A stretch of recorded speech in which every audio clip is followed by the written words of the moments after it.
ಪ್ರೀತಿಯುಳ್ಳ ದೇವರ ಮಕ್ಕಳೇ, ಡಿಸೆಂಬರ್ 25 ಅಂದರೆ ಅದು ಕ್ರಿಸ್ಮಸ್ ಇಲ್ಲ ಕ್ರಿಸ್ತನ ಜಯಂತಿ ಎಂಬುದಾಗಿ ಎಲ್ಲರೂ ತಿಳಿದುಕೊಳ್ತಾರೆ. ಈ ಕ್ರಿಸ್ತನ ಜಯಂತಿಯನ್ನು ಅನೇಕರು ಈ ದಿನಮಾನಗಳಲ್ಲಿ ಫೇಸ್ಬುಕ್, ವಾಟ್ಸಪ್, ಇನ್ಸ್ಟಾಗ್ರಾಮ್ ಹೀಗೆ ಹಲವಾರು ವಿಡಿಯೋಗಳಿಂದ ಈ ಕ್ರಿಸ್ತ ಜಯಂತಿಯನ್ನು ಸಾರಲಿಕ್ಕೆ ಇಷ್ಟಪಡ್ತಾರೆ. ಆದರೆ ಆ ದಿನಮಾನಗಳಲ್ಲಿ ಸುಮಾರು 2023 ವರ್ಷಗಳ ಹಿಂದೆ ಕ್ರಿಸ್ತನ ಜನನವು ನಾವು ನೋಡುವುದಾದರೆ, ಒಬ್ಬ ಕನ್ನಿಕೆಯು ಗರ್ಭವನ್ನು ಧರಿಸಿ ಆಕೆಯ ಮೇಲೆ ಪರಿಶುದ್ಧಾತ್ಮನ ನೆರಳು ಬಂದು ಕನ್ನಿಕೆಯ ಗರ್ಭದಲ್ಲಿ ಒಬ್ಬ ಮಗನು ಹುಟ್ಟಿದನು. ಇಲ್ಲಿ ನಾವು ನೋಡಿದ್ರೆ ಮೇರಿ ಇಲ್ಲ ಜೋಸೆಫ್ ಎಂಬುದಾಗಿ ಅವರ ತಂದೆ ತಾಯಿಗಳನ್ನು ನಾವು ಗುರುತಿಸುತ್ತೇವೆ. ಇಲ್ಲಿ ನೋಡಿದ್ರೆ ಲೂಕನು ಬರೆದ ಸುವಾರ್ತೆ 2ನೇ ಅಧ್ಯಾಯ 7ನೇ ವಾಕ್ಯ ಭಾಗದಲ್ಲಿ ನಾವು ನೋಡಿದ್ರೆ, ಇಲ್ಲ 1ರಿಂದ 7 ವಚನದವರೆಗೂ ನಾವು ಧ್ಯಾನಿಸುವುದಾದರೆ, ಅವರು ರೋಮನ್ ಸಾಮ್ರಾಜ್ಯದಲ್ಲಿ ಅವರಿಗೆ ಒಂದು ಆಜ್ಞೆಯು ಹೊರಡಿತು. ಮೊದಲನೆಯ ಜನಗಣತಿ ಬರೆಸಿಕೊಳ್ಳುವಂತಹ ಆಜ್ಞೆಯಾಗಿದೆ. ಆ ದಿನಮಾನಗಳಲ್ಲಿ ಇವರು ದಾವೀದನ ವಂಶಕ್ಕೆ ಸಂಬಂಧಪಟ್ಟವರಾದ ಕಾರಣ ಆ ಗಲಿಲಾಯ ಪ್ರಾಂತದಿಂದ ದಾವೀದನ ಊರು ಎಂಬ ನಜರೇತ್ ಎಂಬ ಊರಿನ ಬಳಿಯಿಂದ ಹಾದು ಹೋಗಿ ಬೆತ್ಲೆಹೇಮ್ ಎಂಬ ಒಂದು ಪುಟ್ಟ ಗ್ರಾಮಕ್ಕೆ ಅವರು ಬಂದು ಸೇರ್ತಾರೆ. ಆಮೇಲೆ ಅವರು ಜನಗಣತಿ ಬರೆಸಿಕೊಳ್ಳಲಿಕ್ಕೆ ಅವರು ಬಂದಾಗ ಆಕೆಯು ತುಂಬಾ ಗರ್ಭಿಣಿಯಾಗಿರ್ತಾಳೆ. ಆಕೆಯು ಇಲ್ಲಿ ನಾವು ಲೂಕನ ಸುವಾರ್ತೆ 2ನೇ ಅಧ್ಯಾಯ 7ನೇ ವಾಕ್ಯ ಭಾಗದಲ್ಲಿ ನೋಡಿದ್ರೆ, ಆಕೆಯು ತನ್ನ ಚೊಚ್ಚಲು ಮಗನನ್ನು ಹಡೆದು ಛತ್ರದಲ್ಲಿ ಸ್ಥಳವಿಲ್ಲದ ಕಾರಣ ಅವನನ್ನು ಗೋದಲಿಯಲ್ಲಿ ಮಲಗಿಸಿದಳು ಎಂಬುದಾಗಿ ನಾವು ನೋಡ್ತೇವೆ.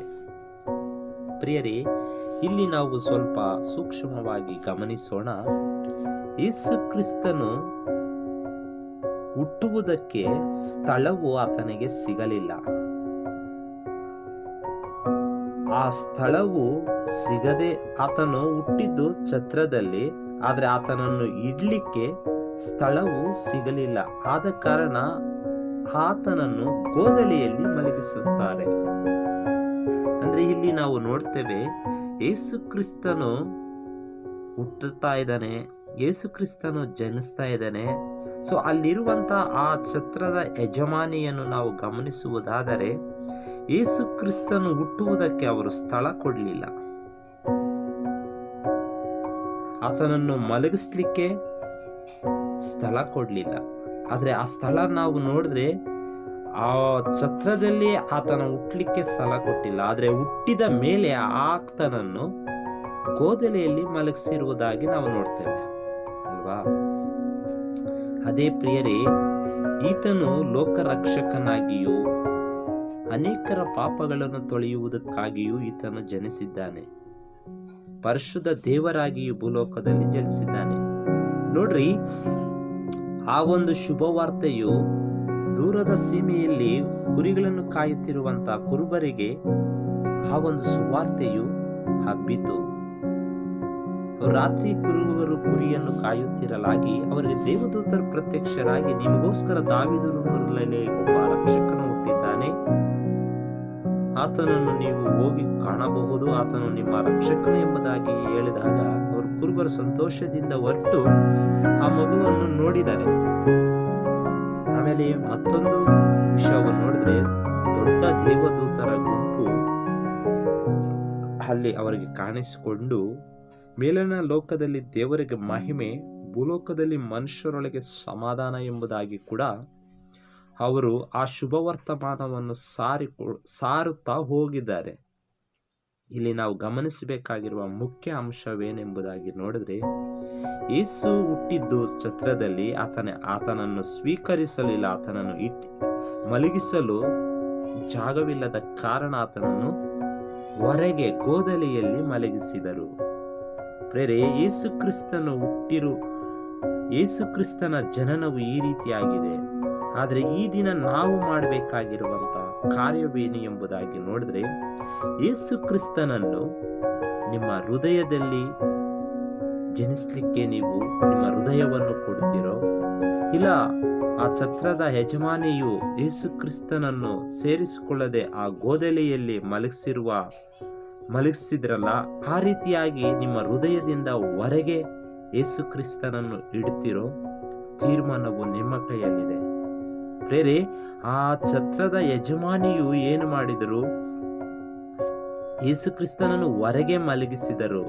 ಆಮೇಲೆ ಅನೇಕರು ಬಂದು ಆತನನ್ನು ದೇವರ ಕುಮಾರನು, ಲೋಕ ರಕ್ಷಕನು ಎಂಬುದಾಗಿ ಗ್ರಹಿಸಿದಾಗ, ಆಗ ಆ ಛತ್ರದ ಯಜಮಾನಿಯು ಆ ಸತ್ಯವನ್ನು ಅಲ್ಲಿರುವಂತ ಅಕ್ಕಪಕ್ಕ ಗ್ರಾಮಗಳಿಗೆ ಸುವಾರ್ತೆಯನ್ನು ಸಾರಿದಳು. ಅದೇ ರೀತಿಯಾಗಿ ಪ್ರಿಯರೇ, ಈ ಯೇಸು ಕ್ರಿಸ್ತನ ಜನನದ ಸುವಾರ್ತೆಯನ್ನು ನೀನು ನಿನ್ನ ಹೃದಯದಲ್ಲಿ ಯೇಸು ಕ್ರಿಸ್ತನನ್ನು ಜನಿಸ್ಲಿಕ್ಕೆ, ಇಲ್ಲ ನಿನ್ನ ಹೃದಯದಲ್ಲಿ ಆತನು ಹುಟ್ಟಲಿಕ್ಕೆ ನೀನು ಸ್ಥಳವನ್ನು ಕೊಡುವೆಯಾ? ಹಾಗೂ ಆತನು ನಿನ್ನ ಹೃದಯದಲ್ಲಿ ಹುಟ್ಟಿರುವುದಾದರೆ ಛತ್ರದ ಯಜಮಾನಿ ಯಾವ ರೀತಿಯಾಗಿ ಆ ಸಂದೇಶವನ್ನು ಸಾರಿದಳೋ ಅದೇ ರೀತಿಯಾಗಿ ಲೋಕಕ್ಕೆಲ್ಲ ನೀನು ಆ ಒಂದು ಶುಭ ಸಂದೇಶವನ್ನು ಸಾರುವೆಯೋ? ತೀರ್ಮಾನ ನಿನ್ನ ಕೈಯಲ್ಲಿದೆ ಪ್ರಿಯರೇ. God bless you all. ದೇವರು ನಿಮ್ಮನ್ನು ಆಶೀರ್ವದಿಸಲಿ.